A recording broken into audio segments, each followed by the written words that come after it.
Hi, everybody. Today we're going to talk about what is formative assessment and how do I use it. A formative assessment is any kind of targeted, low burden test of student understanding. Formative assessments provide students with opportunities to practice skills and create with processes and content within and across disciplines. So unlike a reading quiz or a recall quiz to make sure that students have done their homework, formative assessments are short bursts of assessment where students can develop and share their understanding. The good news is it gives us critical insight about how to adapt our curriculum and pedagogy to meet student needs. So what does an example of formative assessment look like? It could be in an English class or a history class or a science class, an original paragraph asking students to practice evidence-based critical writing.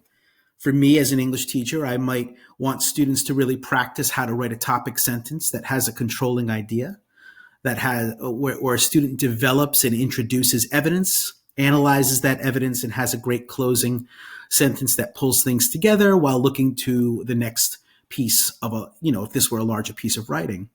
In mathematics, could be the creation of a predictive graph or an algorithm to model and predict certain outcomes based on a problem.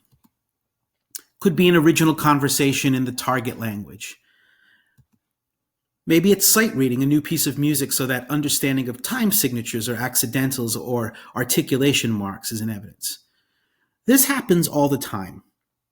What we do is we talk about formative assessment so that we can be conscious of it, we can refine it, and we can repeat it so that students have the best experience from this kind of learning in the class. You might want to think about it, formative assessment, as smaller and shorter pieces of the big game. Think of formative assessment like one piece of a larger performance. For example, mastery of a paragraph prepares for the full essay. Drills in baseball combined prepare a team to play a full game. Rehearsal of individual scenes and moments in a play come together for the whole production, and so on and so on. The big question about formative assessment is, should we grade this?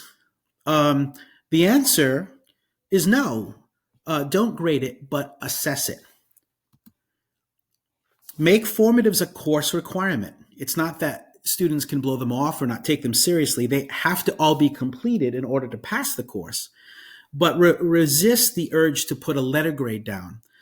Your assessment is really the feedback that you give based on the criteria that you lay out for a bit of learning in your class.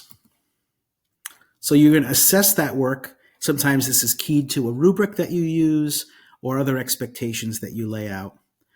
And you save those grades for summative assessments. If you have to grade, then that's the opportunity because they will have had a lot of practice leading up to the big game.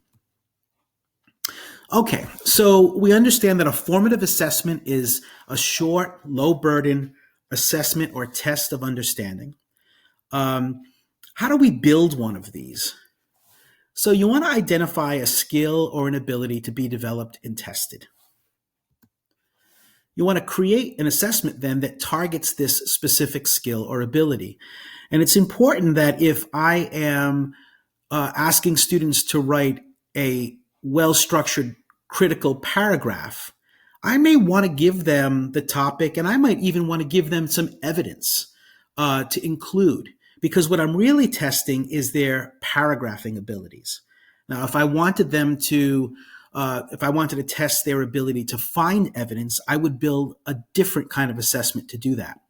So what I'm saying is that be really clear about the target in the formative assessment. Don't do too much. That's really for the big game later. Share the success criteria with students at the outset. Let them know exactly what you're looking for. Give them models, if that's possible. And then tell them that this is how you're going to assess their work. And then administer in class. This is the same reason that we have practice on the field. So if somebody needs to make an adjustment, they can do it with a really great coach watching them. Same with music or in theater or dance or any other more obvious performance-based activity. But you want to be available in class so that you can give immediate feedback. Too often, this practice is saved for homework, and the teacher's not around to help. And then when they get comments, there's just been too long a time, and it's hard for them to knit your comments to making improvements. It's better if it happens in class. And that's why you want to provide feedback as soon as possible so they know what to improve and how to improve. Again, keep it simple. Keep a formative assessment to a single skill or process. This also doesn't ask for too much time in a class. Now, writing a paragraph might take 15 or 20 minutes, but doing a shorter process, like playing an etude in a band class, music class, might take a lot less time. Keep it on the single skill. Save the combination of skills for summative performance assessments. Okay, thank you very much. We're going to pause now, and then we're going to work either in groups or individually to develop some of your own formative assessments.